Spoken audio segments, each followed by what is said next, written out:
Subscribe to our channel and hit the like button to stay up to date on the latest movie news and analysis.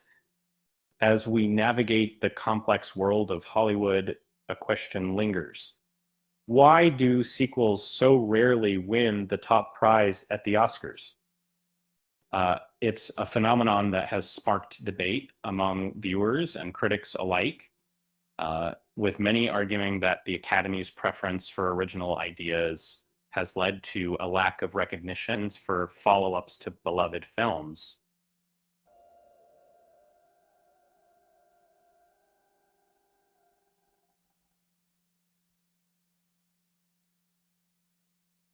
The answer lies in the history of the Oscars themselves.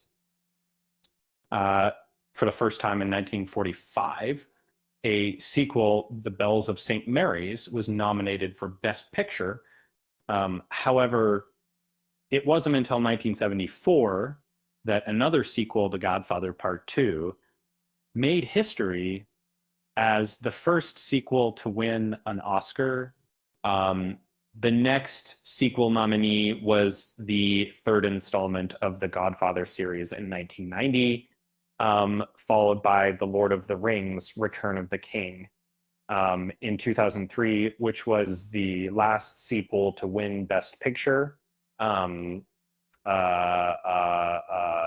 Doctors and Dr. Waite, which is the language of the rings.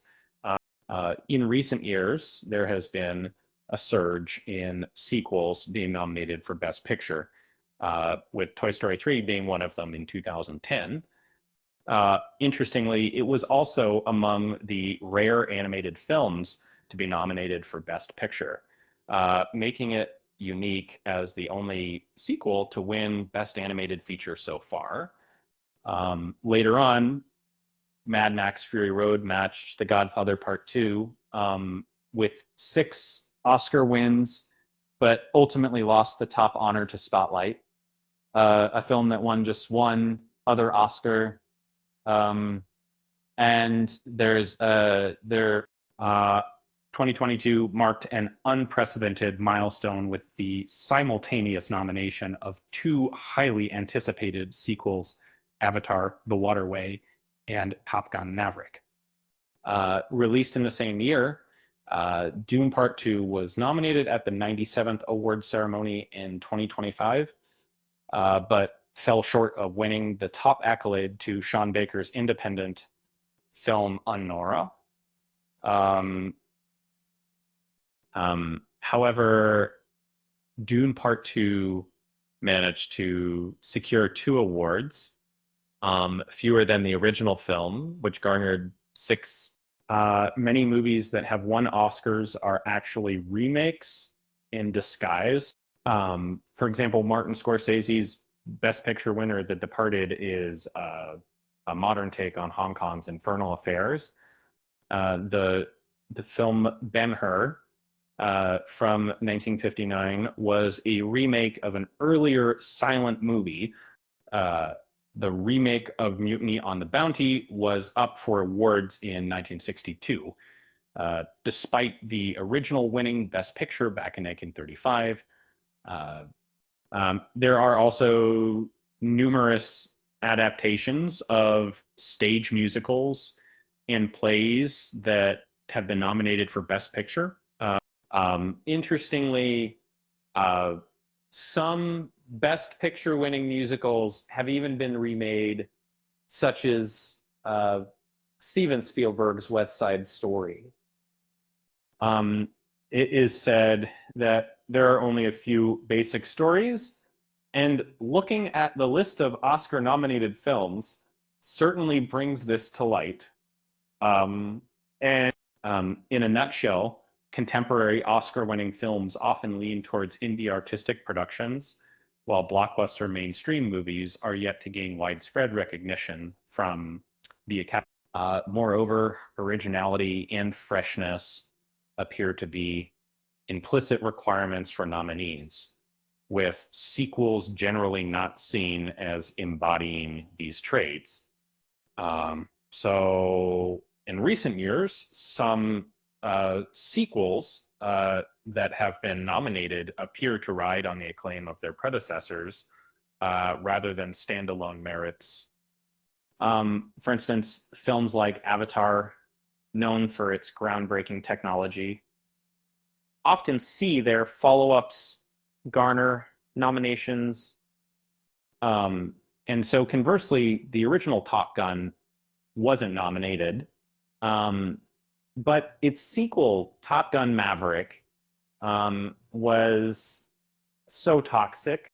If you're coming along with, essentially, when a sequel is recognized with an Oscar nod, it seems to be a combination of residual excitement from the first film and political factors, elements often criticized in discussions about the Oscars. That nations of states, it's no surprise that Oscar viewership has been dwindling over time. And traditional cinemas have faced challenges since the arrival of streaming services and the pandemic. However, the only movies that have kept movie theaters afloat lately have been blockbusters like Wicked, superhero films, and a few others. When the Oscars nominate a multitude of films that most people haven't seen, it can further reduce viewership. On the contrary, when the Oscars include a few popular franchise films in their nominations, it might pique the average person's interest in the event. After all, blockbusters often mirror the current American cinema scene, making them strong contenders for Best Picture of the Year. If Hollywood is increasingly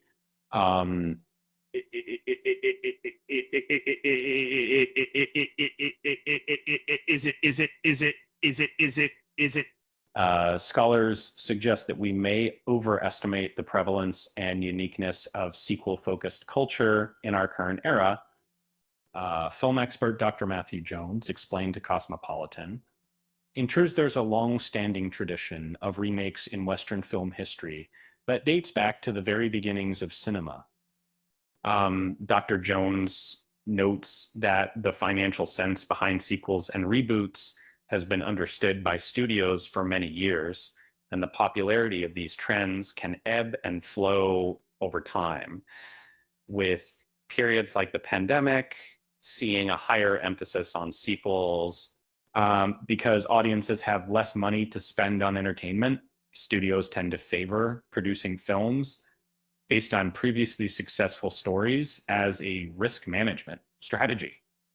While this approach is logical for business purposes, it's hard not to question whether it contributes to a stagnant film culture.